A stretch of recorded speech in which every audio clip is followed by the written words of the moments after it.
e agradeço pelo convite para estar aqui conversando com vocês sobre produção de cafés especiais, sobre desafios, os desafios encontrados na produção de cafés especiais. Eu quero contextualizar um pouquinho esse tema.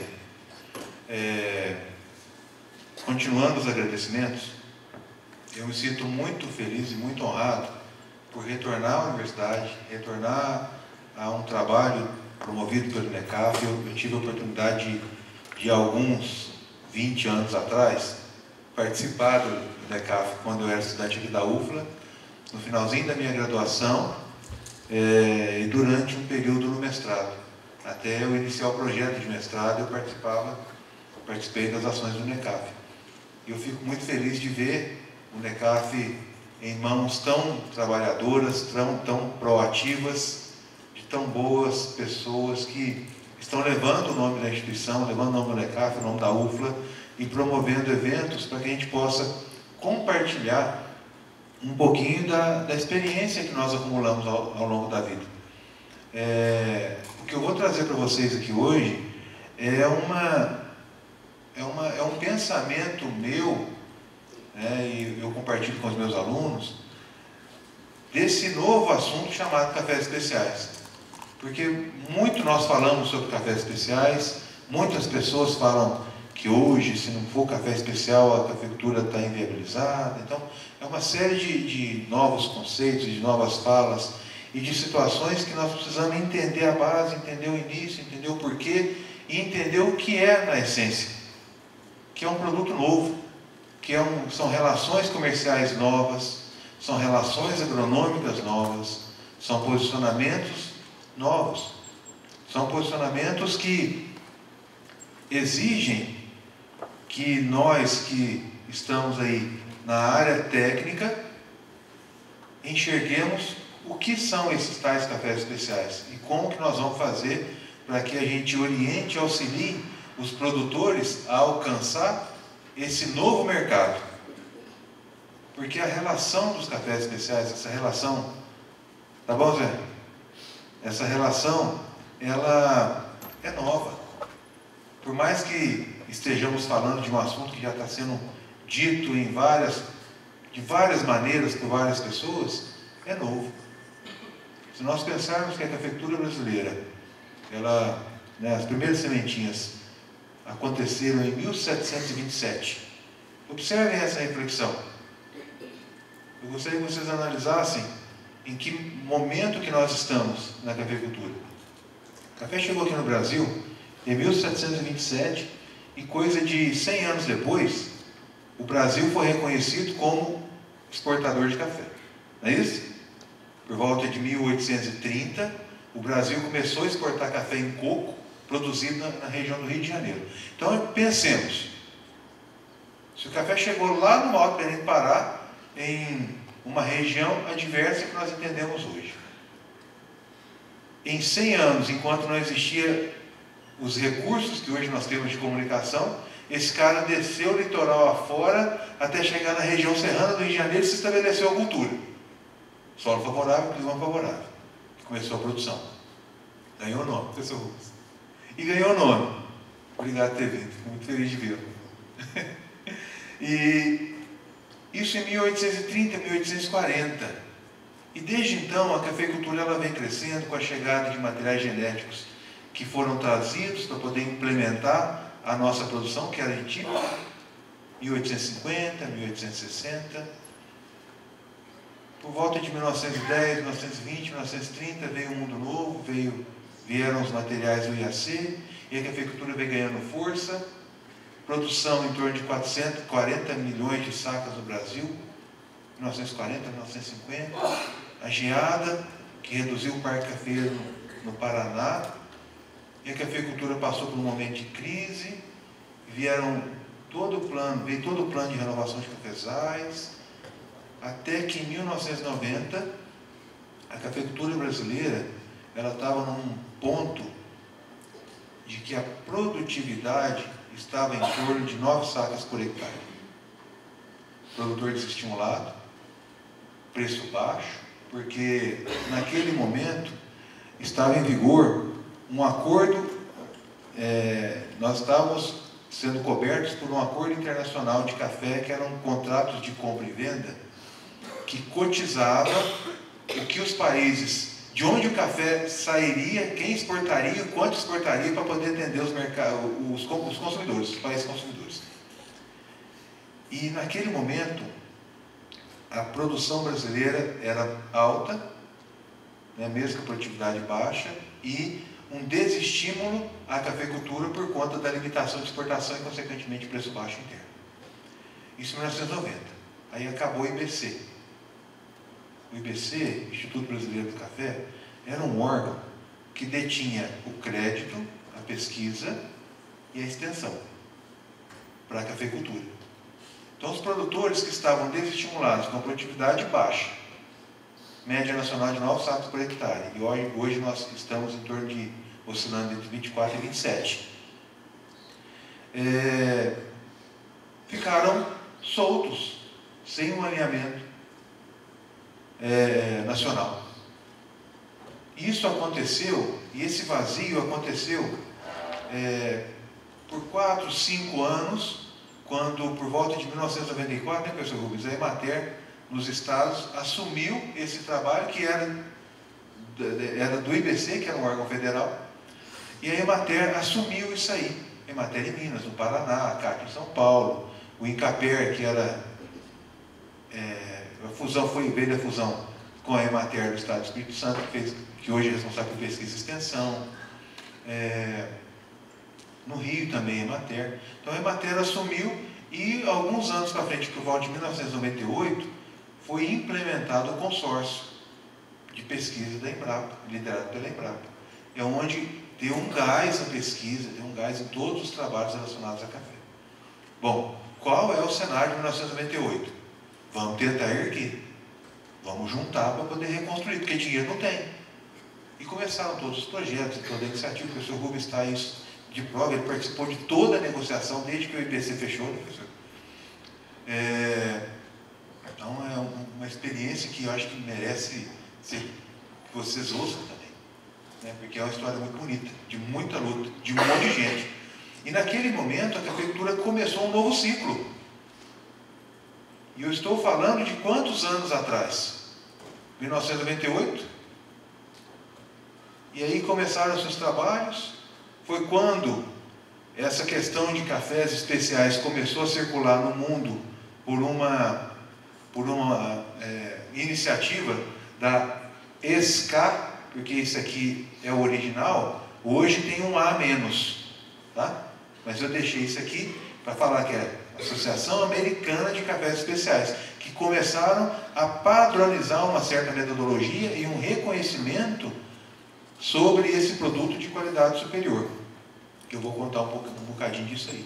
Isso aí começou a acontecer por volta de 1998 também, lá por demanda de quem compra. O movimento que começou lá nos Estados Unidos. Tá? E a cafeicultura brasileira começou a responder a esse novo ciclo por volta de 2000, 2002. Né? E nós estamos há quantos anos disso? Compreendem? Então nós estamos caminhando. Nós estamos recomeçando. Então, no momento que nós estamos hoje, em 2019, quando a gente pensa numa lavoura de café, a lavoura de café é uma lavoura perene, né? Se ela, em 2005, eu conheci uma lavoura, quem já foi meu aluno já escutou isso, né?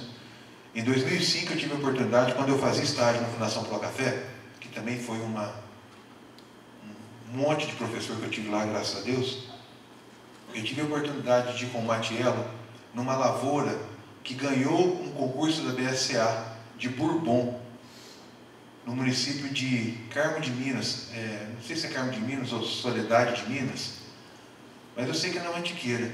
Uma lavoura que naquele momento tinha 98 anos, o produtor falou.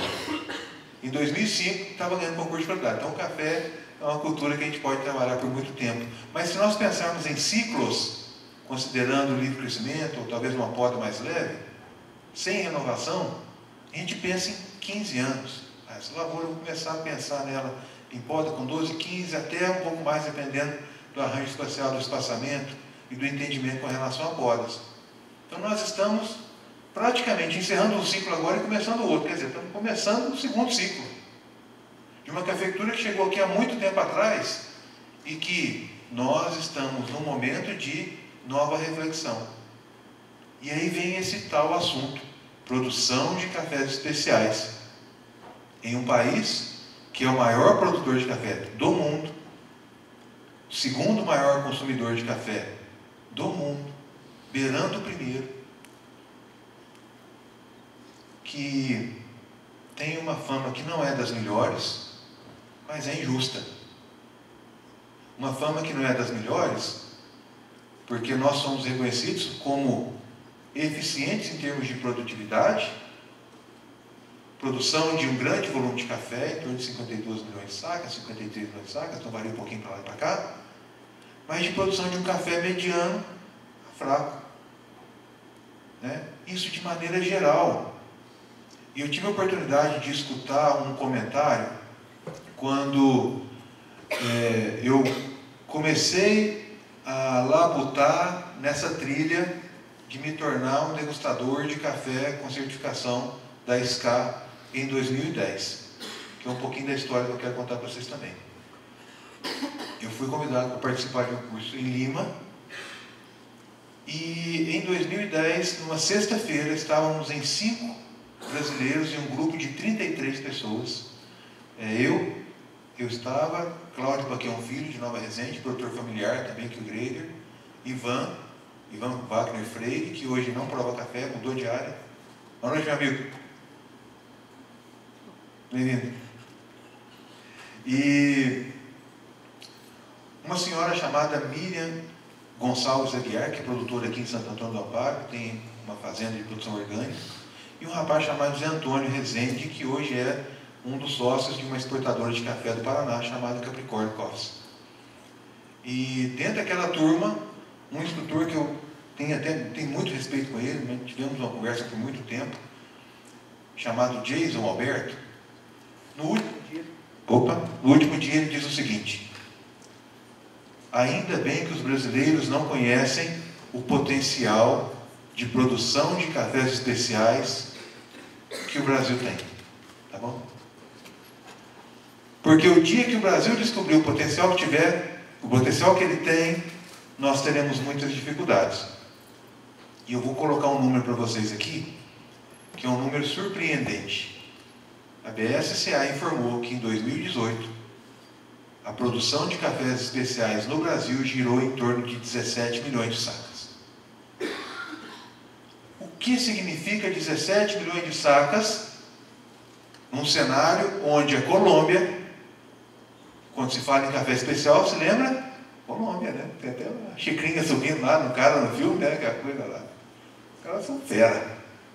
A Colômbia, incluindo todos os cafés, finos, raros, excepcionais, medianos e fracos, porque toda a propriedade, todo o país produz raros, finos, medianos e fracos. Produz 14. O que nós estamos fazendo? E do jeito que está, nós estamos com 17, nós temos uma produção de 52 milhões de sacas, então tem muita coisa para a gente fazer. Então, eu só estou contando um pouquinho disso para poder dizer para vocês, ou convencê-los, de que nós estamos falando de algo que está em construção e de que é novo para todos nós, inclusive para mim.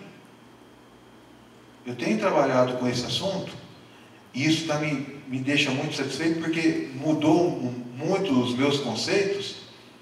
Desde 2010, quando eu comecei minha certificação, eu consegui em 2011, está acabando a pilha que eu acho. Eu posso pegar esse com fio aqui, se for o caso. Tá bom. Esse curso eu tive algumas dificuldades na primeira versão, que ele é meio bravo. Eu consegui terminar ele aqui no Brasil no ano seguinte. Desde então, eu tenho trabalhado tentando entender como a qualidade do café ela é decorrente da construção da planta. Como ela vem em consequência de um manejo de pós-colheita feito com qualidade, feito com atenção, feito com detalhes, para que se consiga manter o máximo possível daquela qualidade que a planta construiu. Porque quando eu tive essa oportunidade, imaginem, agrônomo que tinha a visão de que a qualidade, de que nós tínhamos que produzir. E o que estava na minha mente era saco por hectare. Tem que fazer a planta crescer, tem que adubar, porque é saco por hectare. A produção escala. Quanto maior a escala de produção, menor o custo de produção. E vamos produzir café. Qual que é o tipo? Não, o tipo aí tem que provar para saber como é que é. Aquelas coisas outras, né? Coisa e tal. Vamos provar, porque aí a gente não sabe. E aí, eu tive a oportunidade, meninos e meninas, de conseguir correlacionar um pouquinho a qualidade do café com as questões relacionadas ao manejo. É essa que é a mensagem que eu quero trazer para vocês. Quando eu comecei quando toda essa história de cafés especiais começou, eu escutei uma frase que me marca muito, que uma pessoa pegou um café maduro, vermelhinho, e falou, isso aqui, ó, 100 pontos na escala. E eu vou falar para vocês o que é essa tal de pontuação. Pontuação é avaliação por pontuação. Alguns de vocês já ouviram, né? Isso aqui é café 100 pontos. Tem pontuação máxima de qualidade. Só porque está maduro. Mas aí já tira da planta, e vai secando, ele vai perdendo, e vai caindo, e aí pontuação 80 pontos, é especial. E eu descobri que não. Eu descobri que o fato do café estar maduro não diz que ele tem o máximo da sua qualidade. Porque se a planta estiver limitada, a qualidade do café vai estar limitada. E a maturação, ela vai ser forçada. Mas eu falo para vocês hoje, já não é uma coisa nova, né? É óbvio. É óbvio. E isso me permitiu ter essa visão de construção da qualidade, que muitos colegas hoje compartilham, e que nós temos um novo produto, um novo segmento, uma nova cafeicultura, novas pessoas, novos relacionamentos e novos mercados, que nós estamos iniciando, nós estamos engatinhando, nós estamos finalizando o primeiro ciclo, quando a gente reflete no tempo de vida de uma lavoura. Ou seja, nós temos que construir o nosso caminho. Perfeito? Então, isso é só uma introduçãozinha nesse primeiro slide, para falar por que eu digo de desafios. E não é uma receita de bolo. Tá? Porque café comum é um procedimento, é uma visão, já está estabilizado, já está estabelecido. Mesmo que muitas coisas aconteçam, né, pouco se faz, em termos de qualidade de mercado. Agora, cafés especiais, essa questão dos cafés especiais, isso tudo está em construção. Tá? Então vamos continuar. A ideia é falar um pouquinho sobre por que um café ele pode ser chamado especial, o que traz esse atributo a ele, essa determinação aqui, como são feitas as avaliações de café aqui no Brasil e o que nós temos que fazer para poder chegar nesse camarada. Né? Só uma vivência que eu tive. Eu recebi uma visita lá em Moçambique de uma comitiva do Canadá que estava buscando aumentar o comércio Brasil-Canadá. E o Canadá tem uma peculiaridade, ele não recebe café cru. O café vai para os Estados Unidos, é industrializado, para depois ele ser enviado para o Canadá. E eles estavam querendo baratear e receber café cru. E tinha lá os canadenses, né, eles têm todo um jeitão, os caras grandão. E tinha um japonês no meio que era um investidor. E esse investidor falava pouco.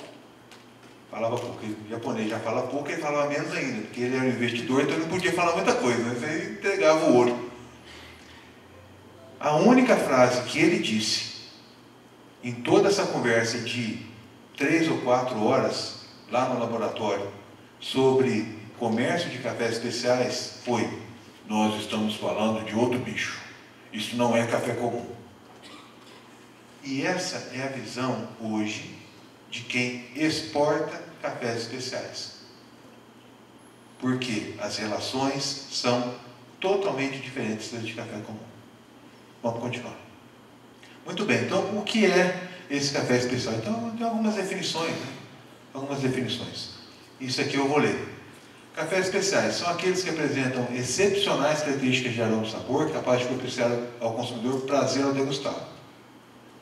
Uma satisfação na percepção sensorial desse café. Então tem todo esse momento de parada, de relaxamento e de degustação de um bom café. Bebidas aromáticas de sabor refinado que não apresentam amargor nem astringência. Isso é muito interessante. Amargor e astringência. O amargor é defeito, a astringência é uma limitação, que é o que caracteriza para nós um café bebida dura. São naturalmente adocicadas, agradáveis ao paladar, com sabor residual longo e equilibrado. Informações gerais, né? Daqui a um bocadinho eu vou mostrar para vocês uma descrição que nós temos de um finalista de concurso nosso. Percebam, uma bebida que o amargor dela não é intenso, não apresenta astringência e nem sabores estranhos. O café que nós estamos habituados a beber tem que colocar açúcar, porque se não colocar açúcar não aguenta aquele amargo. O café tem que ser forte, 2 colheres tem que fazer 1 litro. Então o ponto de torra é queimado. Mas por que o ponto de torra é queimado? Para poder esconder o sabor dos grãos defeituosos que estão ali. Um detalhe, nós consumimos algo em torno de 22 milhões de sacas. Média ano. Crescente de café comum de 1,5% a 2%. Aqui no Brasil, 4%. Diz a BIC, informação do ano passado. 12 a 13 milhões de café canéfora, café robusta. Em torno de 6 a 8 milhões, aí varia um pouco, de defeitos dos lotes que são exportados, que são os grãos que ficam aqui no Brasil, numa média de 6 a 8% de catação no café que é produzido, então nós estamos falando aí de 6 a 8%, 6 a 8 milhões de sacas, e somado a isso um remanescente do ano anterior. Então, qual é o café consumido aqui no Brasil? Café Conilon, que tem lá suas características, café arábica residual de rebenefício e café remanescente de anos anteriores. E para poder fazer essa liga e colocar esse café na prateleira do supermercado, tem que esconder isso e fazer uma torra escura. Essa torra escura, ela apresenta vantagem de render, mas é muito amargo, tem que colocar açúcar. São poucos países no mundo que tomam café com açúcar. Em especial, o Brasil, pela qualidade da sua origem. Pela qualidade dos grãos que originam esse pó. Eu tive a oportunidade de passar uma semana no Japão, num congresso de uma empresa que trabalha com suplementos alimentares à base de microalga. Uma semana tomando café bom em lugares diferentes. Guatemala, tive a oportunidade também, em outros países que eu tive, é só aqui que tem essa situação, por conta da qualidade do produto que fica aqui dentro. Pela SCA, uma definição de 2009, tecnicamente, são cafés que atingem 80 pontos ou mais numa planilha que eu vou mostrar para vocês, que nós conseguimos avaliar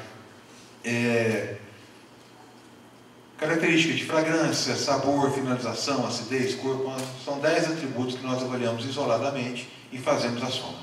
Bom, e eu quero falar um pouquinho também para vocês sobre as metodologias que são usadas para se avaliar cafés especiais aqui no Brasil. A começar, são 3. A começar pela metodologia que eu digo que é a metodologia comercial, né, que é o padrão comercial de avaliação dos cafés. E existem algumas características. Geralmente, né, no mercado de compra e venda de café, quem faz a avaliação é quem compra, não é quem vende. Ou seja, você produz o seu produto, o produtor produz o café dele, e ele vai levar esse café para quem vai comprar. E essa pessoa que compra que diz se o café é bom ou ruim, o produtor não sabe. A maior parte dos consultores também não sabe. Quem dá o preço, quem fala, seu café tem tanto de defeito, tem tal sabor, é quem compra. Então o produtor está refém dessa situação, isso é uma característica. Eu não estou falando que está certo ou está errado, eu só estou falando que esse é o padrão. Aí a gente vai fazer essa análise.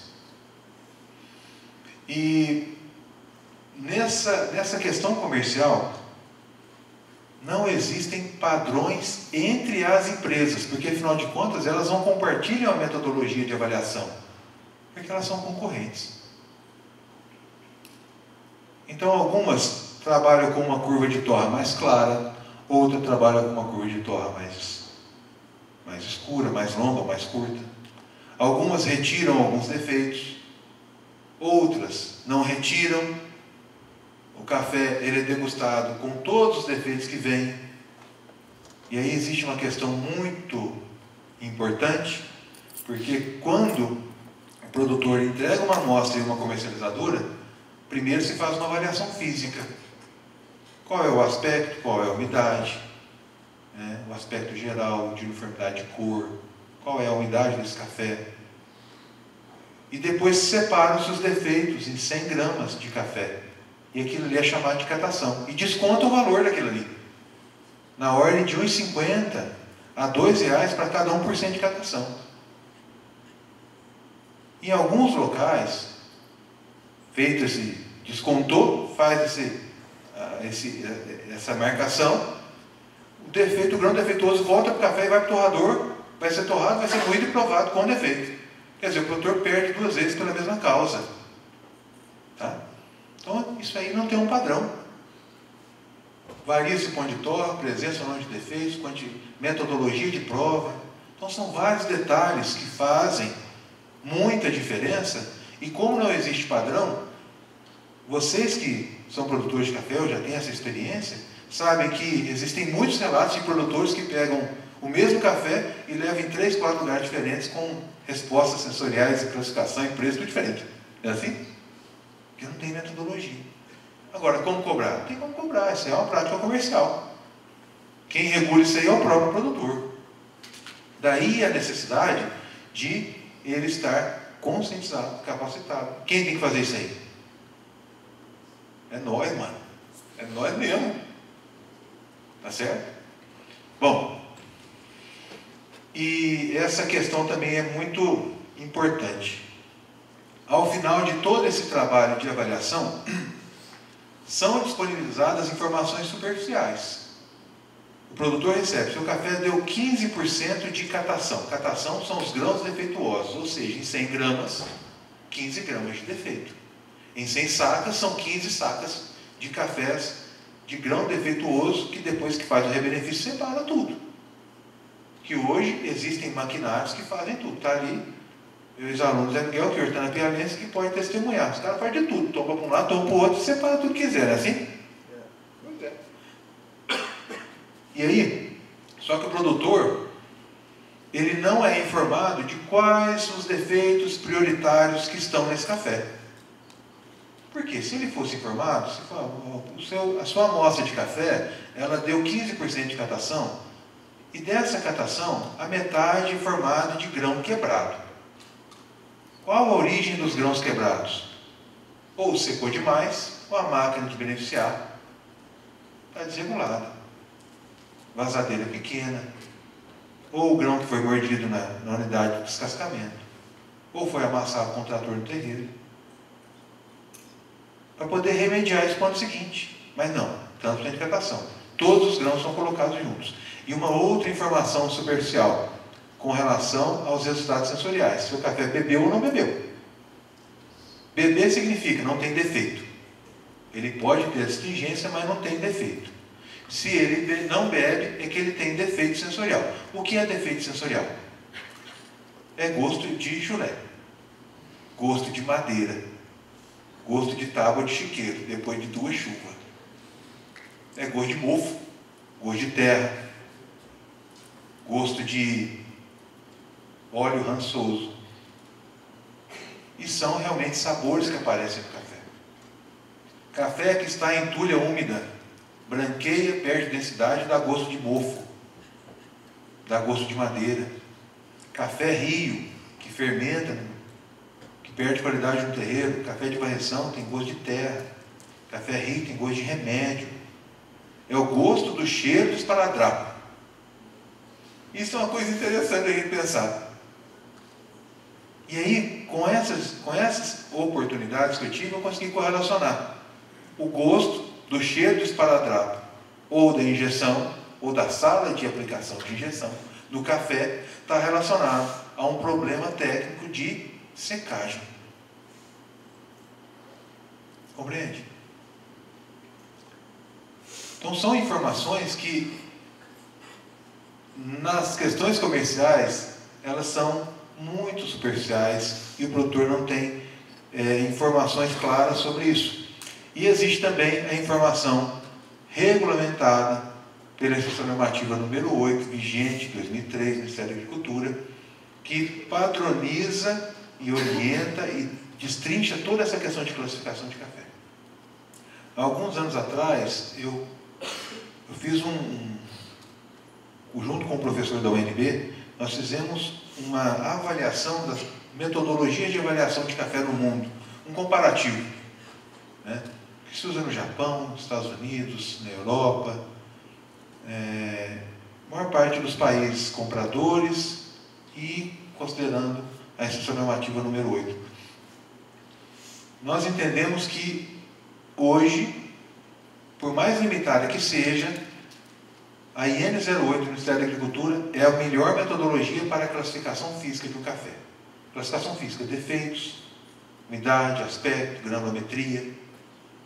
E com relação à avaliação sensorial, é a mais subjetiva. Ou seja, eu não vou dizer que é a pior, não, mas é a que permite maior questionamento, e vocês vão entender por quê. E ela traz muitas formas de entendimento do café. Classificação por cor, a classificação por peneira, a avaliação granulométrica, que avalia o café chato, quando se tem 2 sementes por fruto, o café moca, caracol ou bolinha, 1 semente por fruto. Isso aí tudo em tamanhos, né, chatos, graúdos, médios e miúdos, o agrupamento das peneiras e da mesma forma o moca. E há uma correlação clara de granulometria com crescimento, com vigor, com adubação, com chuva, com temperatura, com bem-estar da planta. Plantas vigorosas tendem a produzir menor quantidade de café moca. E esse café não é problema sensorial. Mesmo que na classificação comercial ele entre como defeito, mesmo não sendo, ele é um formato, plantas vigorosas tendem a produzir menos, ou seja, plantas com problemas tendem a produzir mais. E ele rende pouco na hora de beneficiar. Precisa de mais café da roça. Café da roça não, café recém-colhido, café recém-colhido, para poder fazer uma saca de café beneficiado. Porque ele rende menos, só tem 1 semente. A casca ocupa um grande volume, né? E também cafezinho, né, de peneira baixa, tudo relacionado ao bem-estar da planta. Ou seja, se nós conseguirmos trabalhar de maneira adequada com todas as práticas de manejo, que eu vou falar um pouquinho, mas bem pontual sobre isso, bem rapidinho, nós teríamos maior porcentagem de frutos chatos, que são mais aceitos no mercado, maior granulometria e mais uniformes. E também a questão dos grãos defeituosos. E aí, algumas fotos, né? Aqueles chamados defeitos capitais, preto, verde e ardido. Café preto, pensa numa coisa interessante, importante. A planta trabalha quanto tempo para formar um fruto?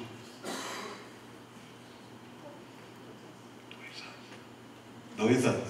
Porque ela cresce o ramo, esse cara vai florescer, a gema seriada vai ser diferenciada para a flor. Não é isso? Aí vem a florada, pegamento, desenvolvimento, frutificação. São 2 anos. Em 15 dias, em 2 dias, 3 dias, um fruto maduro, formado, gordinho, fortinho, cheinho, docinho, fermenta e vira café preto. defeito capital. Quando eu comecei a provar café, eu inventei de provar café com porcentagem de defeito. Quero ver o gosto desse trem. E aí eu coloquei uma amostra com 10% de café preto, para poder provar. Parecia que eu estava lambendo tábua de curral. É muito ruim. E para poder tomar esse trem, a nossa indústria faz uma torra escura, saindo óleo. O café fica bonito, para esconder o defeito. Porque esses caras que eu vou mostrar para vocês aqui, ficam no mercado interno. Eles não são exportados. Exportado café de melhor qualidade. Café preto, maduro que fermenta, apodrece. É o último estágio desse processo de perda de qualidade por fermentação e apodrecimento. O ardido é um estágio antes, né? Maduro também. E o verde, o cara nem chegou, já foi colhido. Tá? Dentre eles, para mim, esse é o... Me perdoem, né? Me perdoem o que eu vou falar, mas ele é o menos pior. É feio falar isso, né? Ele não chega a ser tão complicado quanto esses aqui, não. Mas ele é entendido hoje como defeito verde, ou como defeito capital.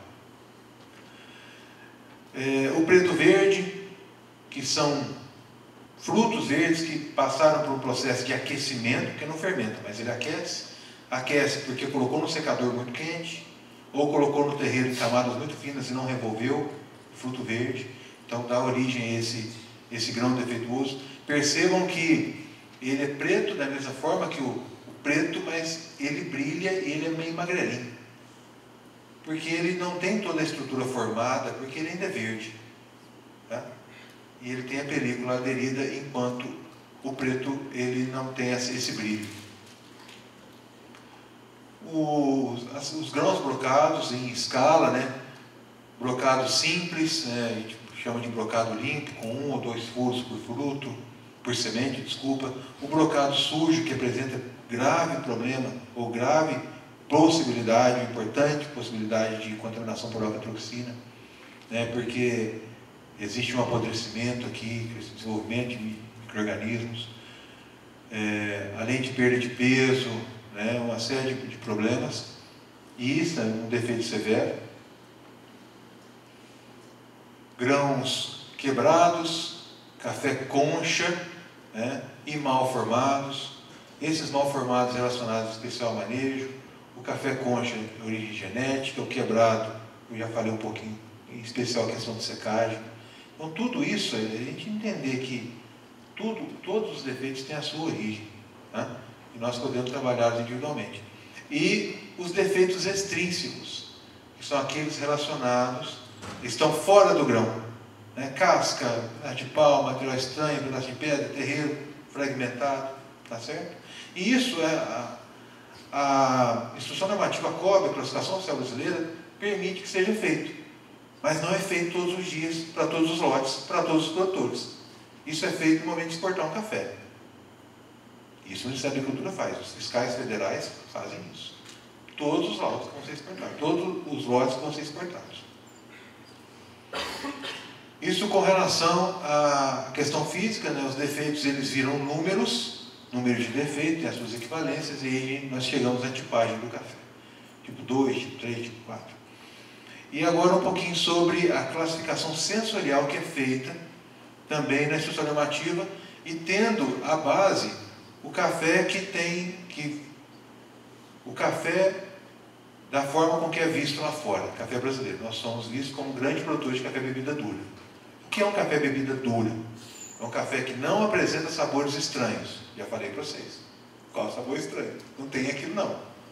Mas ele é astringente. Então ele é adocicado, ele tem saborzinho de chocolate, tem nota de caramelo, mas ele gruda a boca igual a banana verde. Igual quando se come um caju ou um caqui, você vai bebendo café, a boca vai grudando. Porque ele é adstringente. Tá? Mas não tem defeito sensorial. Os cafés especiais, eles estão acima dos cafés de bebida dura em termos de qualidade, chamados de apenas mole, estritamente mole, cafés acima de 80 pontos. São cafés que são limpos, sem defeitos e sem defeitos sensoriais, que eu digo que sem adstringência.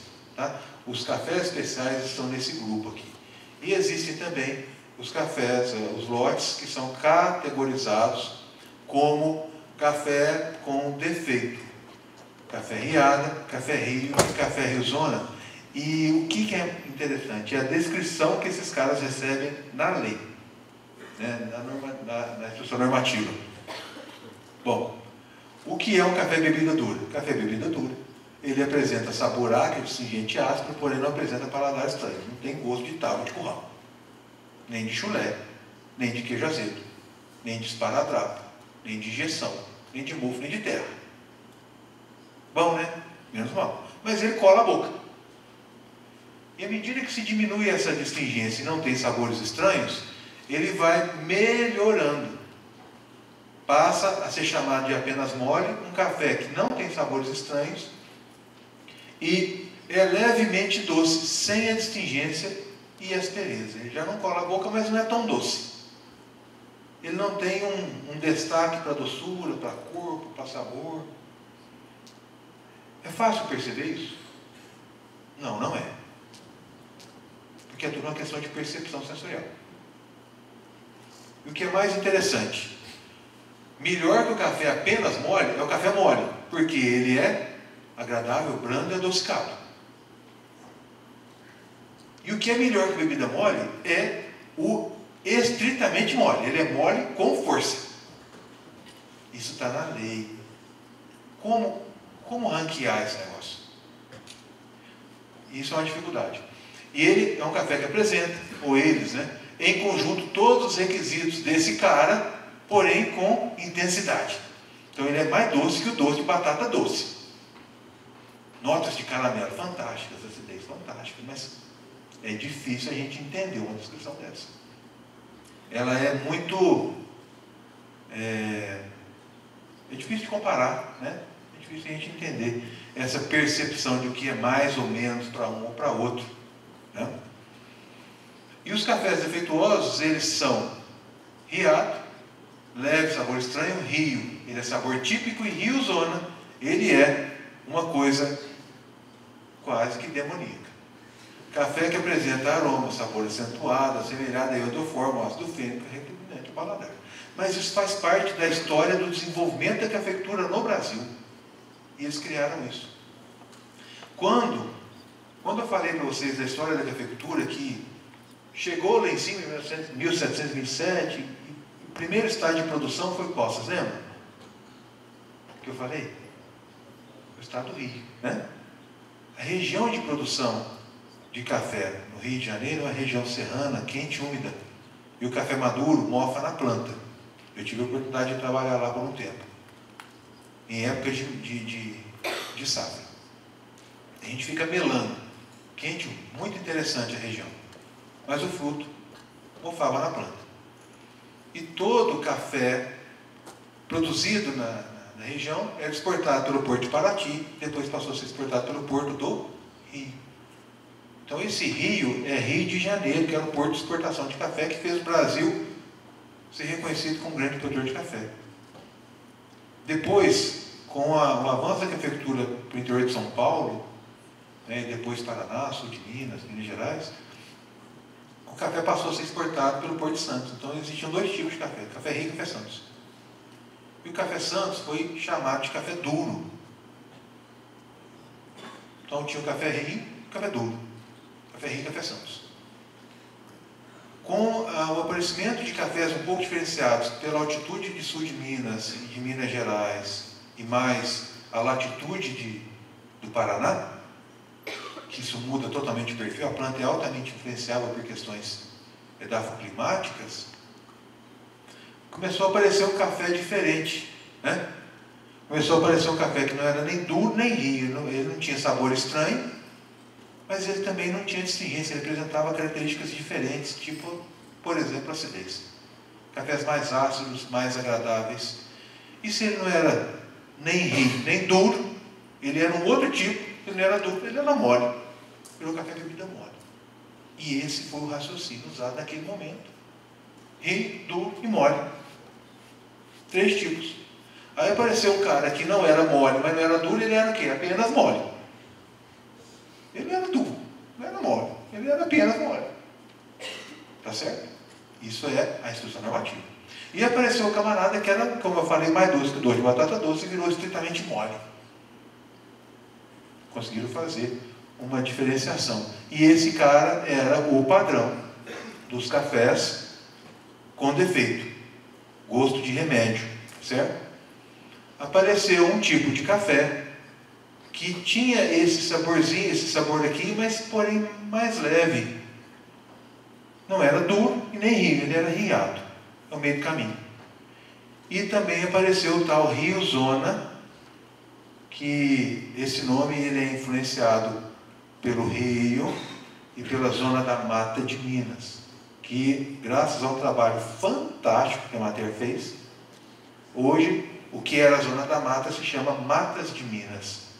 E graças a um trabalho de muita seriedade que os produtores estão fazendo, eles estão há 5, 6, 7 anos liderando todos os concursos de qualidade de café do Brasil. Inclusive as 4 edições do Coffee of the Year da SIC. 2 do Afonso e 2 do... gente, Ninho da Águia. Qual que é o nome dele? Alguém lembra? Do Cleiton. Cleiton, quem falou? Cleiton, exatamente. Então, essa que é a questão. E aí, toda essa definição, ela é uma definição que para o mercado internacional ela é complicadíssima.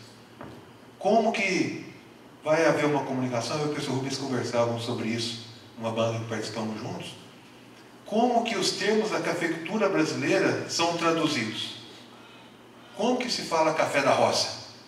Né, professor? É café recém-colhido. Como se fala orelha de onça como faz desenvolvimento da muda?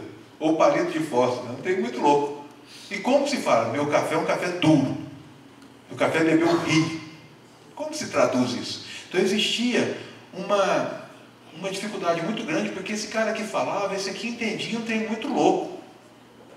E aí, por volta de 1998, a Associação Americana de Cafés Especiais buscou essa padronização e criou todo um sistema muito interessante para isso. Um sistema que é gerenciado pelo Instituto de Qualidade de Café, que nele estão cadastrados os produtores de arábica e de robusta, estão cadastrados os avaliadores, os mensuradores, os graders de arábica e de robusta. Estão cadastrados também os instrutores que ensinam esses caras e calibram esses caras a provar o café desses. E os instrutores assistentes que auxiliam esse a fazer isso. Eu tive aqui por um tempo. Já participei de alguns cursos aqui na UFLA até 2014, 2015. E aí depois, por uma situação que vale a pena contar, eu vou contar rapidamente, porque o meu tempo está passando, eu só estou contando o caso. Eu fui retirado do processo. Mas isso é uma estruturação que capacita pessoas no mundo todo a usar uma metodologia de avaliação padronizada para cafés semelhantes. Então a tendência de chegar no mesmo lugar é muito grande. Pessoas que usam a mesma metodologia, que estão calibradas, falando, sabendo usar um formulário. Então a chance de chegarem em descrições semelhantes em diversos países e estabelecer uma comunicação com maior fluidez, ela é maior. Eu tive aqui, porque quando eu consegui a minha certificação, eu não sabia muito para que servia. Eu não era comprador de café, eu era agrônomo, trabalhava com assistência técnica para a agricultura familiar lá em Nova Resende, lá em Mozambique. E uma grande empresa estava com dificuldade dessa comunicação entre a nossa língua e o padrão deles. E nós fomos convidados a fazer esse curso, que eu falei para vocês, começou em 2010 e acabou em 2015. Vim aqui para o Brasil com esse título, sem saber para que servir, e pedi oportunidade para ajudar em cursos que estavam acontecendo aqui, que as pessoas estavam pagando, que hoje vale R$8.000 por curso, de 6 dias. E eu pedi para poder estar no meio, limpando xícara e ajudando, para poder entender por que as pessoas pagavam tão caro para ter um curso tão difícil, com um índice de aprovação de 20% a 25%. Né? E conheci um pouco de colegas aqui e fui convidado, porque eu já era professor, a ser instrutor assistente para poder ser um facilitador nos cursos. Tá? E aí eu entrei como instrutor assistente da SCA aqui no Brasil em 2012 e fui trabalhar e fui retirado em 2015 por uma situação muito importante, que eu quero que vocês observem. Esses cursos, eles vêm pré-definidos, os cafés vêm pré-definidos do CQI. Tá? Então, os cafés africanos, os cafés colombianos, de todas as origens, eles vêm pré-definidos. Existe uma equipe que compra, que prova, calibra, torra o café e distribui no mundo todo. Tá? Cafés colombianos achocolatados, frutados, cítricos, encorpados, espetaculares.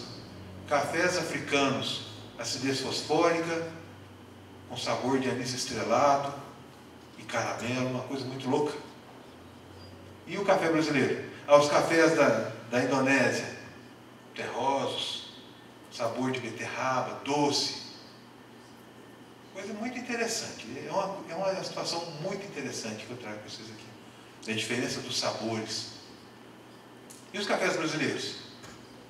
Gosto de terra, velho, madeira, café Rio. Isso sendo propagado no mundo todo, porque quem define são esses caras aqui.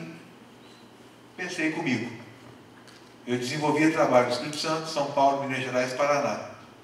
E junto com o meu instrutor, o Marte, com o Bruno da Academia de Café, que trabalhávamos juntos, nós começamos a pegar os melhores cafés da região e distribuir aqui no Brasil nos cursos que nós estávamos fazendo, para poder mostrar a diversidade dos especiais brasileiros, que foi exatamente aquilo que o Jason falou para mim naquele curso de 2010. Vocês se lembram que eu já relatei? Quando nós descobrimos que nós temos capacidade de produção de café especial, os outros países estão limitadíssimos. Costa Rica, reconhecido pela Organização de Terroir, denominação de origem, padrão de café com 1.200.000 sacas.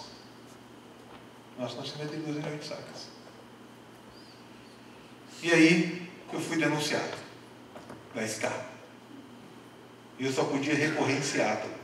Falei, então tá bom, vou começar a continuar dando aula nos amigos que vão tocando a vida, né? E aí eu saí do processo. E o formulário que nós usamos é esse. Né? Nós avaliamos o café em 11 espaços: fragrância, aroma, sabor, finalização, acidez, corpo, tudo sei pontuando, colocando nota e descrevendo. Então nós falamos que o café vale X pontos e justificamos com uma descrição. E o resultado é uma situação dessa. Esse camarada aqui, eu falo dele toda a palestra. Mário César Figueiredo era metalúrgico no ABC, saiu, comprou uma propriedade em Cabo Verde, ganhador do primeiro concurso de qualidade de Cabo Verde 2014. Edição 2019, ele está entre os 10 de novo. E nós vamos fazer a final, dia 22, 23 e 24 agora de outubro. Né? E ele está entre os finais. Camarada que chegou para mim, eu era Demater. Falou assim, professor, Zé Marcos, eu não sei mexer com café. Você me ajuda? Nós começamos juntos lá. Aí eu saí, fui para o Instituto, ele tocou a vida e graças a Deus está tendo muito sucesso. E o laudo que ele recebeu foi esse. E esse laudo, ele traz informação de propriedade, a pontuação mínima para atingir 80 pontos, a dele foi 84. Está aqui toda a avaliação atributo por atributo, que é o que a SCA permite a gente fazer no formulário.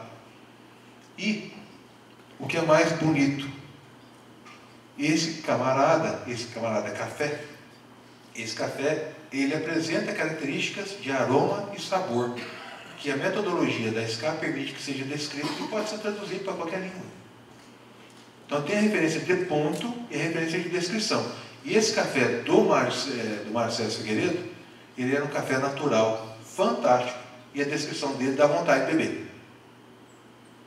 Café com aroma frutado, com notas cítricas, melaço de cana, baunilha e leite, e após a infusão colocar água quente, notas de rosas e jasmim. Semelhante ao geisha, que é um café famoso que tem origem africana, que hoje vamos dizer que é um carro-chefe da cafeicultura panamenha. Sabor doce, lembrando caramelo, e erva doce, finalização longa de chocolate e caramelo, acidez delicada e doce, bebida equilibrada e encorpada. Se fosse a classificação COB, seria um café bebida mole. Então essa que é a diferença. Mensuramos e descrevemos e traduzimos. E se todo mundo está calibrado com essa metodologia, segue os mesmos passos de preparo, de torra, de padrão de degustação, usando o mesmo formulário, a chance de chegar na mesma resposta ela é grande. A variação acontece, porque o instrumento, ele oscila, em função da hora do dia. Por exemplo, eu não provo café à tarde. Nós, em Muzambinho, provamos café das 8 ao meio-dia. Almoçou, não prova mais. Porque oscila, interfere. Quando a gente está com fome, a gente não está mais, o alimento não é mais palatável. Você de pança cheia lá, vai provar café, o corpo não quer comida, não, já está com o estômago cheio. A percepção vai ser melhor ou pior? Vai ser pior. E aí o produtor vai ser injustiçado. Isso pode acontecer. Né? Então essa que é a descrição. Então, meninos, eu vou encerrar aqui a primeira etapa, primeira fase, primeiro grupo de informações, né, questão das classificações, só relembrando, padrão comercial, padrão legal, instrução normativa e padrão internacional. Isso é uma questão muito interessante, é uma situação muito, é um detalhe que é interessante que vocês todos conheçam. Agora, a pergunta é, como produzir esse tal café que é acima de 80 pontos? Tá? E a resposta é muito simples. Será que nós conseguimos produzir um café especial de uma planta dessa? Cheia de broto, multihaste. Nós sabemos que o arábica é um café que tem que ser produzido com uma haste, um tronco, um ortotrópico, fraco, poucas folhas, vigor de ramo de plagiotrópico, baixo. Né? Será que uma planta dessa tem condição de produzir um café maduro de alta qualidade, refinado? Ou nós estamos falando que nós precisamos de algo assim? Isso aqui é um catucaí amarelo, 2437, plantado na Fazenda Caxambu, da Ucha, que é presidente da BSA. Café fantástico, manejo espetacular, carga altíssima e uma planta vigorosa. Então são alguns conceitos que nós temos que começar a refletir. Será que nós conseguimos simplesmente pensar só no pós-colheita? Sem pensar na planta que produz esse café? Será que realmente uma análise de solo ela é importante na determinação da qualidade do café? É. Porque senão nós vamos ter isso. E isso não produz café de qualidade.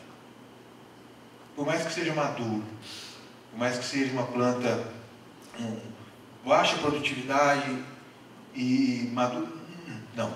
Planta vigorosa. Então, a qualidade de um café, ela é construída. E nós temos que trabalhar com plantas vigorosas e aliar produtividade e qualidade. Que é um outro conceito. Que tem muita gente que pensa que isso não, que eles não conversam. Que plantas com alta produtividade têm depauperamento e não produz café de qualidade. Não. O depauperamento é um equívoco técnico. Nós conseguimos plantas com altas produtividades com vigor. E, consequentemente, café de qualidade. Façamos com que a planta esteja dessa forma, bienalidade baixa, e prestemos atenção nas questões de pós-colheita. Para poder manter isso. E não fazer com que 2, 3 dias atrapalhem um processo de construção de um fruto de 2 anos. Certo? E aí, crianças? Nós podemos navegar. Manejo de lavoura. Essa lavoura foi plantada ou implantada? Qual que é o pensamento que nós tivemos que usado no momento de implantação? Será que nós pensamos assim, para que incorporar? Para que fazer plantio fundo? Para que fazer sulco profundo? Depois eu faço aí adubação solúvel por cima, que ele desce. Não. São os detalhes que fazem a construção de uma planta vigorosa e de um café de qualidade. Então eu não quero aqui detalhar nada. Eu só quero pontuar. Porque cada assunto desse aqui, é muito tempo de conversa. Eu só quero que vocês entendam que todas as etapas são importantes na construção desse café especial. Qual que é a reflexão? Na lavoura que foi implantada, foi feito um planejamento, feita análise de solo, escolha de cultivar, época de plantio, vigor de muda, adubação de primeiro ano, cuidados pós-plantio, tudo isso é realmente muito importante. Qual a cultivar escolhida? Será que nós ainda estamos pensando em Catuai, Mundo Novo? Material que está aqui no Brasil desde 1920, 1930? Ou nós já estamos pensando em algo que entrega um resultado maior? Eu também faço uma comparação. Quem já teve aula comigo já entende. Nós estamos pensando num Fusca ou numa Range Rover? Compreende?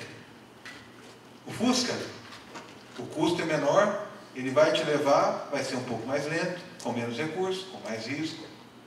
Não é isso? Não é assim, Chulo? Então, agora é a Range Rover. Mais conforto, mas ela exige um outro padrão de manejo. Hoje existe uma dificuldade no entendimento por parte de muitos consultores e também muitos produtores acerca dessas cultivares que estão sendo lançadas. E eu, graças a Deus, tive a oportunidade de conhecer grande parte dos melhoristas de café no Brasil, de todos os estados. Eu tive essa oportunidade e sou muito grato por isso. E os caras são fera. Não ia ser colocado no mercado um cultivar de café que fosse pior do que aqueles que já estão. Só que numa reflexão entre Fusca e Range Rover, entre gado zebu e gado holandês, quem produz mais? O zebu ou o holandês? O holandês produz mais. Quem exige mais? O holandês exige mais. O zebu produz menos, entrega menos. Se der um berninho, ele segura. O holandês, se der um berninho, ele deita. Então tem que ter um cuidado maior. E o que está acontecendo? Muitos produtores e muitos consultores estão trabalhando com gado holandês, com cafés que são resultantes de um programa de melhoramento sério e bonito e técnico, com uma tecnologia de Catuai Mundo Novo. Análise de solo? Não precisa fazer análise de solo, não. Faça só no ano para produzir bem. Adubação foliar, esquece, não faz. Desbrota também não faz. E aí pega esses cafés que são de alto nível tecnológico, maturação uniforme, precoce, a média, resistente à ferrugem, boa capacidade de reblota, vigorosos, alta taxa de pegamento de fruto, baixa porcentagem de café moca, e questiona se tem que fazer análise de solo ou não no ano de baixa produção. Não aguenta. Então essa é uma simples reflexão. Né? A questão das análises de solo, o ponto de retirada da terra, isso é muito importante. Nós fazemos uma maldade com o café. Nós tiramos a terra na parte de fora da copa das plantas, onde não tem grande concentração de raiz. Porque a informação é, vamos tirar a terra onde coloca o adubo. Aí o produtor coloca o adubo de fora para não queimar as folhas da saia. Então a planta recebe um adubo aqui, não tem muita raiz para comer, tira a terra aqui, onde não tem muita extração. Aí a análise de solo está boa, coloca pouco, no lugar onde a planta não come, a planta tem fome crônica. É simples. A questão das deficiências, pouco preocupamos com as deficiências, elas estão aí. Se já deu a deficiência, o problema já está instalado. Isso tudo tem que ser observado. Nós temos que ter um cuidado maior para que essa planta tenha produtividade e tenha qualidade. Manejo de pragas, manejo de doenças, toda essa reflexão com relação ao controle fitossanitário, as questões relacionadas ao vigor das plantas. Hoje nós sabemos que produtos usados, produtos via solo, eles têm um efeito tônico. Mas qual é a concepção do produto? É para matar cigarro ou para fazer a planta crescer? Então tem que ser, passar por uma reflexão. A questão toda de arborização, proteção, quebra-ventos, não é isso? Aí, qual é a visão que nós temos hoje com relação às principais pragas e as principais doenças? Estamos trabalhando com o programa de manejo, trabalhando com a amostragem, otimizando o uso de defensivos. E hoje isso é uma questão muito interessante. Em 2014, 2015, vou iniciar. Desde 2012 eu estou colaborando em parceria com o Instituto de Alegre, no Espírito Santo, com os cafés do Caparaó. Toda essa questão de indicação de procedência, denominação de origem, e é uma região que está se desenvolvendo bastante, graças a Deus. E em 2014, nós conseguimos aprovar um projeto CNPq chamado Grãos do Caparaó. Esse projeto Grãos do Caparaó, nós tentamos correlacionar vários fatores com qualidade, né? E definimos lá 110 lavouras para fazer a avaliação sensorial, toda a avaliação microbiológica, avaliação mineral, densidade, aspecto, classificação física, granométrica e avaliação de resíduo de pesticida. Em torno de 10% das amostras tinham resíduo, nos 2 anos, 14 e 15. Produtos até que não eram registrados para lavoura de café. E nós estamos falando de um café diferente, que tem um valor agregado maior, um mercado que valoriza isso, e que a hora que o consumidor vai consumir, ele tem resíduo de defensivo. Então a concepção muda. Essa questão do monitoramento de pragas e doenças e otimização do uso de defensivos, ela é realmente aplicável. Porque o mercado valoriza isso. As certificações estão aí para poder auxiliar todo esse processo, né? Todo esse trabalho. Qual é a nossa visão acerca das pragas, dos ácaros, da leprose, no caso aqui, ácaro vermelho, né? Qual é a nossa visão acerca da ferrugem e da cercosporiose, são as principais doenças que hoje afetam a produção de café. Aqui, foma, bacteriose. Então, nós temos um posicionamento ou uma visão realmente diferenciada desses talhões, que são os talhões de onde saem os melhores cafés, né? Isso é muito importante. E uma questão que vai além do processo de produção, que aí eu tenho alguns slides muito interessantes aqui, relacionado à organização de propriedade. Por quê? O mercado de cafés especiais tem muitas pessoas que são curiosos. O cara toma um café e quer saber de onde que é, quem que é o produtor, tem QR Code, você coloca lá no seu celular, você consegue a foto do produtor, propriedade, coordenada lá, adubo que colocou, consegue um monte de coisa. E os programas de certificação auxiliam nisso. Em algumas situações, esses consumidores, eles saem do seu país de origem e baixam aqui no Brasil para visitar as propriedades, visitar as regiões de café. Eu acredito que alguns de vocês já devem ter participado de alguma situação dessa, né? E é uma situação muito legal, né? É muito bonito de ver o reconhecimento do trabalho do produtor por parte de quem está consumindo o resultado do seu trabalho. Um café que realmente ele traz aquelas características de excepcional sabor, de doçura. Isso é muito bonito, né? Fundamental para o acesso ao mercado de cafés especiais. Imaginem só essa situação numa propriedade que produziu um café de 85 pontos. Meio bagunçadinho. Não pode. E essa? Essa imagem é velha, né? Uma cena que choca. É um negócio complicado. E pasmem, isso acontece. Em especial na nossa cafeicultura familiar. Existem muitos trabalhos sobre esse público, os cafeicultores e as cafeicultoras familiares. Em geral, são pessoas que têm baixo acesso à informação técnica, não é? E é onde nós temos que incentivar muito mais essa questão dos cafés especiais, por conta de agregação de valor. Não pode.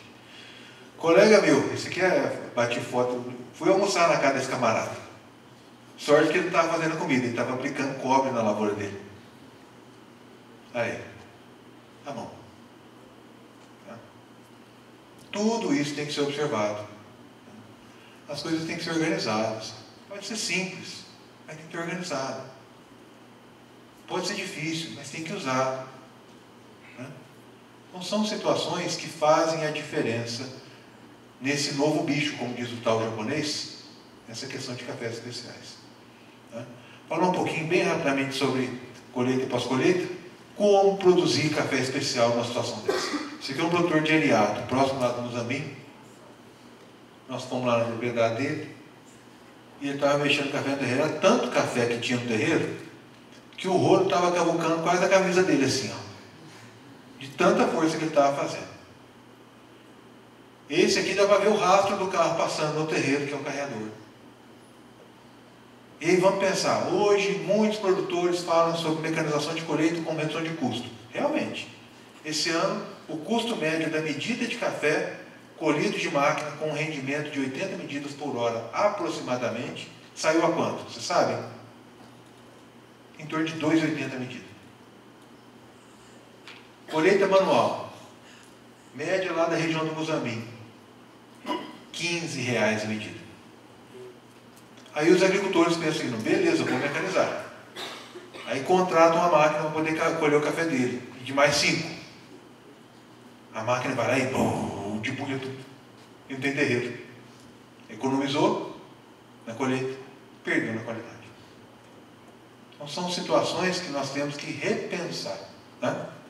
Repensar. E nós temos hoje, a nossa cafeicultura, ela é assim, ó.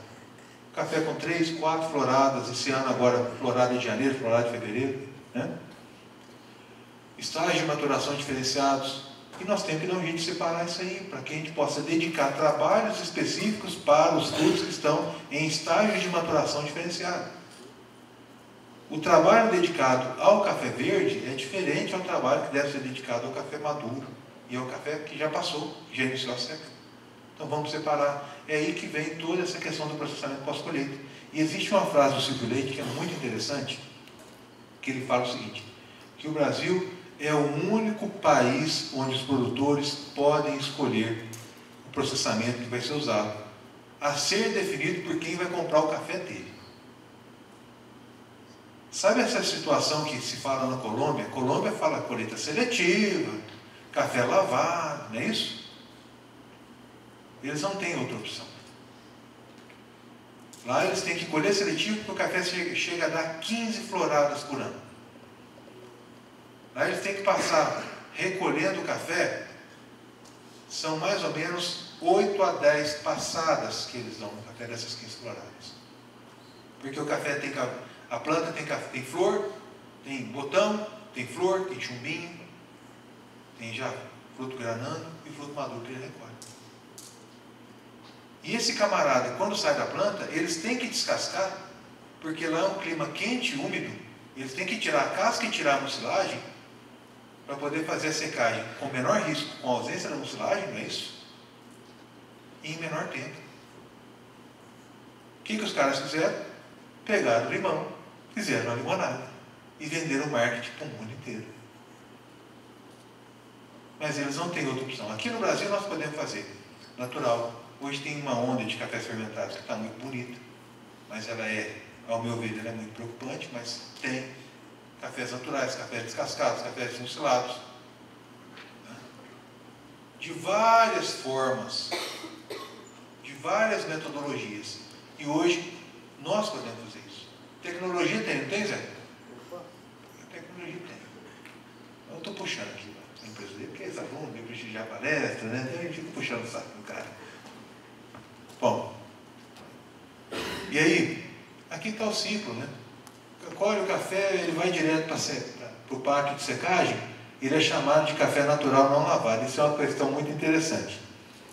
Café é colhido por derrista total, todos os estágios de maturação, verde, maduro e já passa. Medido na carreta do trator, vai para a secagem e ele é chamado de natural, porque seca com a casca, não lavado. Não passou pelo lavador. O que é não lavado? Café não lavado, café sujo. Então esse que é o entendimento para 80% dos cafés produzidos no Brasil, na visão de quem compra o nosso café. Nós temos que mudar isso. Lembra que nós estamos finalizando o primeiro ciclo?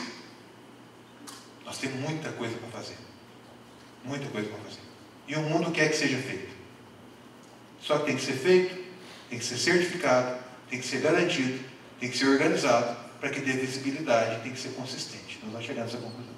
Então tem tudo aqui, lavador que separa o café mais seco do café mais denso, mais úmido, né? Que pode ser natural com casca ou descascado, então não vamos entrar nesse detalhe.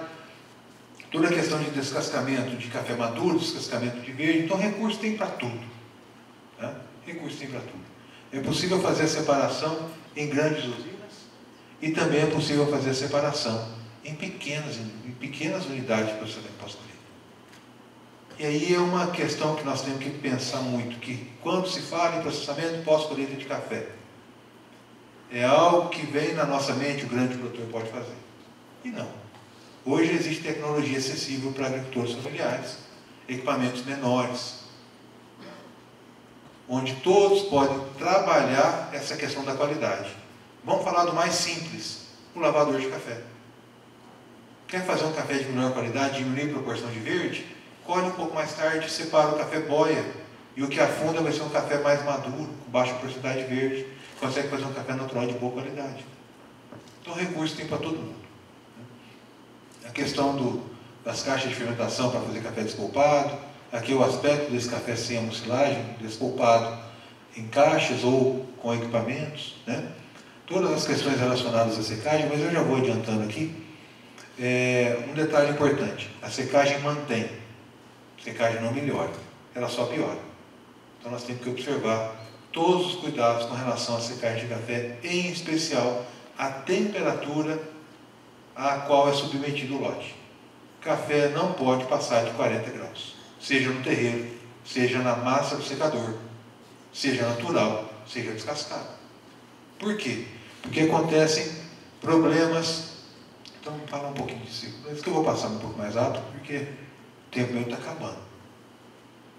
Todas as unidades de secagem, e aqui um trabalho muito interessante feito aqui na UFLA, por orientação do professor Borém, que fala sobre temperatura durante a secagem, e ele fez um comparativo de café natural e café descascado, variando temperatura de 40 graus e 60 graus na massa. O que ele percebeu? Percebeu que quando a temperatura é de 40, chega no máximo a 40 graus, tanto para café natural quanto café despolpado, não há perda de qualidade. Celular. Nós estamos falando o trabalho deles é a nível celular. Então nós estamos falando em estrutura de preservação dos componentes que dão sabor e aroma. Está tudo encapsulado. Sabores estranhos diminui, manutenção de qualidade. Está estabelecida, sabores estranhos nada, e também vida de prateleira maior. Até 40 graus tudo certo. Quando fez um trabalho a 60 graus, houve expansão do conteúdo celular com a umidade em torno de 30 a 40, de 20 a 30, de 30 a 20, que vem diminuindo. E quando essa expansão passou e veio ao estado normal, as células estavam degradadas, estavam desestruturadas, membrana plasmática desestruturada, compartimento rompido. E todos os problemas que acontecem em função dessa ruptura, dessa falta de proteção, porque a temperatura chegou em 60 graus. Então, hoje, muitos produtores, para poder, na necessidade de fazer o ciclo da secagem e desovar o café porque está chegando mais, a temperatura chega a 60, 70 graus facilmente, na massa. E nós estamos falando de 40 graus. Ou seja, tem que ser tudo programado. Tudo muito bem entendido. Tanto para café, e essa reflexão, para café natural e para café descascado, o mesmo comportamento. Tá? Então, cuidemos dessa questão da temperatura. Um outro trabalho feito agora na Unilabras, relacionado também à qualidade de café e cortes histológicos. Eles fizeram uma avaliação da estrutura celular, né, com agentes corantes de café de bebida mole, vocês viram que é de melhor qualidade, bebida dura e bebida rio. E observem, quanto menor o nível da qualidade, maior a percepção de rupturas e extravasamento do conteúdo celular. Tudo isso aí causa ramificação, sabores estranhos. A estrutura da parede celular mais desuniforme e mais uniforme, mais preservada, quanto melhor a qualidade. Então façamos todos os cuidados necessários para que essa qualidade seja mantida durante a secagem do café. E uma questão muito importante, continuando aqui a reflexão, é o armazenamento. Desculpe, a foto ficou muito escura, mas é de propósito, porque a tulha tem que ser escura. Nós temos que entrar numa tulha de café e dar sono e preguiça, porque ela tem que ser fresquinha, escurinha e vontade de deitar. É nisso aí que o café tem que ficar. Tem uma colega minha que coloca música pro café. E é fantástico. Para o marketing da fazenda. Mas, ó, música boa. Eu estou falando de uma visão do comprador. É uma questão muito interessante. Ventilado, escurinho, sem oscilação de temperatura. Tá? Lotes menores em armazenamentos em ambientes controlados. Existe um trabalho que foi feito aqui. O professor Borém é uma referência. Todos sabem disso. E faço muita questão de citar esse trabalho também, porque aqui tem uma sacada de mercado muito interessante. Em Poços de Caldas, eles fizeram uma pesquisa, em 2013, avaliando qual a perda de qualidade de um café de 85 pontos ao longo de 12 meses em diferentes formas de armazenamento. Temperatura controlada, ambiente em Grain Pro, temperatura baixa, em armazém, sacaria de juta. E o que eles perceberam? Que a sacaria de juta convencional, a perda de qualidade foi significativa, por quê? Metabolismo da semente querendo manter o embrião vivo, vai consumindo. Que sabor que fica? Sabor de parede celular. Qual que é o sabor de parede celular? Papel, madeira, porque o chocolate foi consumido pelo embrião. Os compostos que conferem sabor, aroma e sabor. Tá? Sobra só isso. E uma questão muito interessante, se nós imaginarmos que o zero foi a colheita em agosto, setembro, outubro, novembro, dezembro, janeiro e fevereiro, certo? Em fevereiro, a cafezada bem armazenada ainda está bem. Né? Sacada de mercado. Fevereiro começa a entrar cafés novos dos países da América Central, dos países consumidores. Europa, Estados Unidos e Japão. Basicamente, Europa e Estados Unidos. E o café brasileiro produzido aqui em agosto, para ser comercializado aqui em fevereiro, ele já entra como café velho. Por quê? Porque esse país já está entregando café novo. Então a questão de comercialização de cafés especiais, ela muda sobremaneira quando passamos o ano. Mesmo que a qualidade seja mantida. Tá? Então o café especial tem que ser comercializado fresco. Porque se nós pensarmos que o tempo que um café demora para sair daqui do Brasil e chegar no torrador lá nos Estados Unidos é de em torno de 3 meses, se correr tudo bem, se esse camarada sair daqui em fevereiro para chegar lá em março, abril, maio, já está mais complicado. E vai concorrer com os camaradas que estão entregando café fresco. Então, preço de café especial, ele é safra e pós-safra, no máximo até novembro, dezembro. Depois ele comoditiza. Então prestemos atenção nisso. Tá bom? Muito bem, sacaria de juta é mais complicado. E eu vou encerrar com alguns slides. 2 ou 3 slides. Primeiro, uma fala do professor Borém. O produtor precisa entender que a qualidade sempre acrescenta vantagens e nunca subtrai. E tem muita gente que fala que investir em qualidade aumenta custo. Investir em certificação aumenta custo. Não. Aumenta a visibilidade e aumenta a organização da propriedade e a consistência de cafés especiais. Fazer café com qualidade não significa ter um custo mais elevado, pelo menos até o armazenamento. São detalhes. O processamento e a secagem são simplesmente fazer bem feito e colher na hora certa, processar de maneira correta para evitar que o café se estrague. É o que nós conversamos. Faz toda a diferença, e essa aqui é uma informação muito interessante.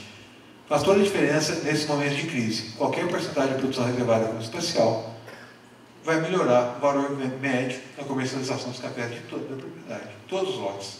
Né? Então, é pouco lote, mas já é alguma coisa. E já é um treinamento para o próximo ano.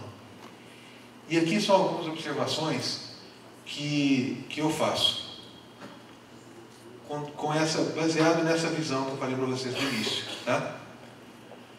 É preciso ter constância no fornecimento de lotes de cafés especiais aos compradores.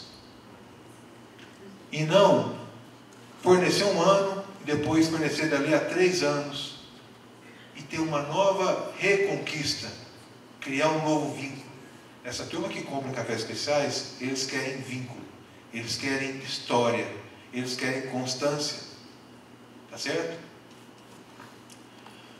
Com relação ao volume e ao padrão sensorial, principalmente quando oriundos da cafeicultura familiar, e esse é o nosso principal desafio. Propriedades, mesma região, mesma altitude, mesma fácil disposição ao sol, produzem cafés diferentes, porque todo trabalho é diferenciado, pós-colheita é diferenciado, e são vizinhos, de cerca. Como manter o padrão? Porque essa é a questão. Constância é padrão sensorial e volume. O atendimento aos protocolos de produção com transparência e rastreabilidade do processo de obtenção de café, certificação. Isso é claro. Né? Essas questões relacionadas à comprovação do trabalho bem feito. Isso, meninos e meninas, daqui a algum tempo não vai ser diferencial de preço.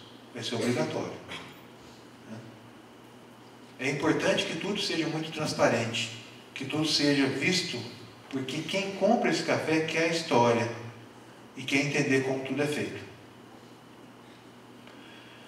É importante também, isso aí é uma dificuldade muito grande de agricultores familiares por conta de túria, por conta de logística, a individualização desses lotes de cafés especiais com perfis exóticos e diferenciados, valorizando-se as regiões de produção, contrapondo a imagem brasileira de produtor de grande volume de café de baixa qualidade.